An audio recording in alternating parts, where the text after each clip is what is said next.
In 1999, BMW unveiled to the world the first X5, and I personally think that that would set a precedent in the luxury SUV segment. Now, fast forward 26 years later, the models are much more sleeker, more refined, they're offered in petrol, diesel, and in our case today, this, a plug-in hybrid. I think this will give the BMW X5 a run for its money, and the reason I say so is because it's got enough power and, most importantly, efficiency. So let's get to find out why this model is special.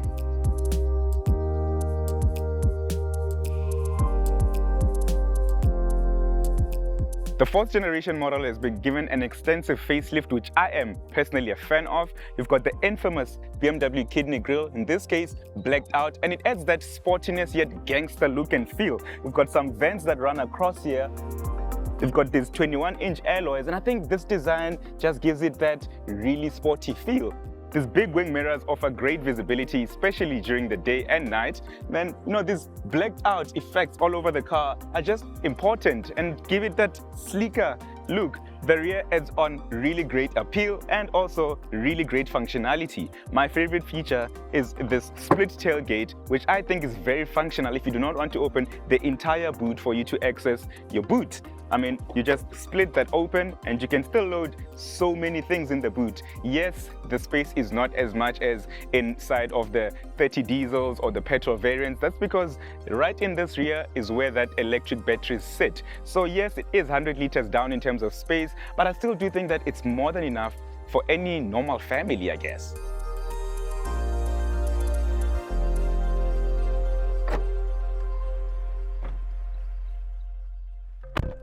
Jumping inside, you are met by a luxurious interior, and as expected from BMW, I mean, they are essentially what I think leading in that luxury SUV segment. We've got this electrically adjustable leather-wrapped steering wheel with these gorgeous pedal shifters that I do quite like. This dual screen houses your digital driver's display as well as your infotainment, and on this digital driver's display you can see your likes of your range as well as your fuel, which I think is really amazing, as well as adjust your heads-up display.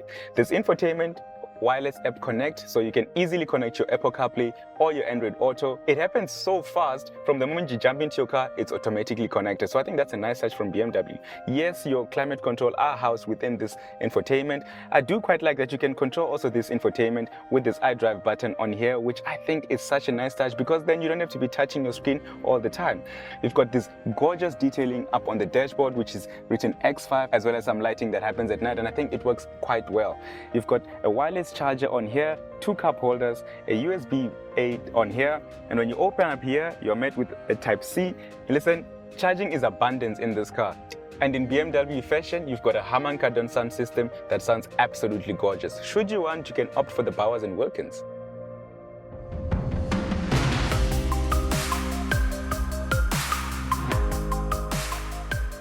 Jumping inside the BMW X5 xDrive, it's so refined, it's comfortable, and albeit on the 21-inch alloys that are really massive, the air suspension helps deal with the road imperfections quite well. I am impressed with how it drives, and the nice thing about a plug-in hybrid is the fact that you can be in an all-electric mode, and that works perfectly if you're going to be doing those school runs, going to the office, and if you work essentially in a 50-kilometer radius and that's your travel distance every day, that's going to be perfect because you've got about 100 kilometers of electric range only. Essentially, you can drive your car, get back home, charge it, do the same thing each and every day, and you never have to use the internal combustion engine. That's a massive saving you'll be making at the end of the day. Now, you can drive up to 140 kilometers an hour on electric alone, but should you then go over that, which you shouldn't be doing in South Africa, then it will switch to the internal combustion engine. That internal combustion engine is a 3-liter inline-6 B58 engine, which we do love. Altogether, the power figures are 370 kilowatts, as well as 700 amazing Newton meters of torque. It's claimed to go 0 to 100 in 4.8 seconds, and considering how heavy this car is, that feels extremely fast. You can easily switch between drive modes, and I am currently in electric mode, and should I switch to sport, then my engine kicks up and I've got that B58 that sounds incredible. The car takes on corners efficiently, greatly. That all-wheel steering also helping you throughout corners.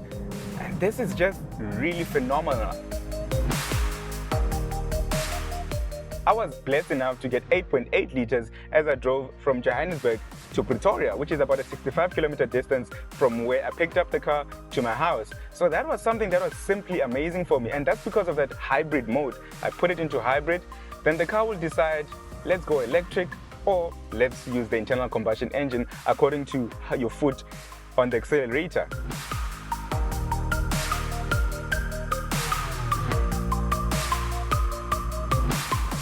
Should you want to go on the gravel road, you can do that, tackle it with ease without having to worry that you'll be scratching your car or getting any rocks underneath because of that high ground clearance. And you can also raise then the suspension because of air suspension. You just flick that button in there and the suspension raises up so that you don't tackle anything that you do not want.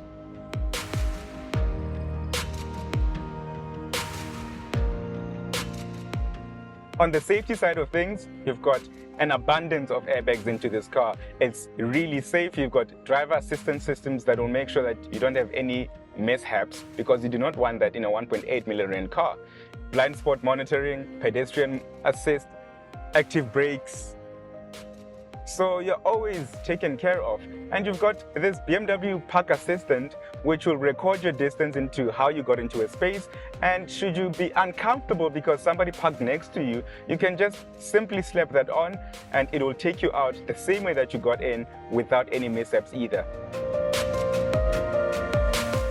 The downside for me for this plug-in hybrid is that there's no DC fast charging. But the fact that I know that I'm going to drive to the office and then come back home again, charge it overnight, then I know my car is full, I'm not too mad at that.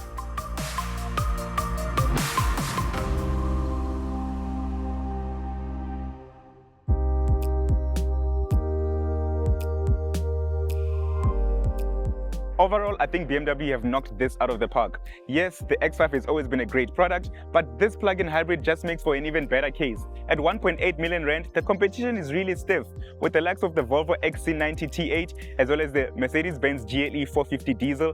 I really think people should just really consider this. It's the greater product, and I mean, considering that you're averaging 8.8 liters per 100 kilometers, that is going to save you money in the bank.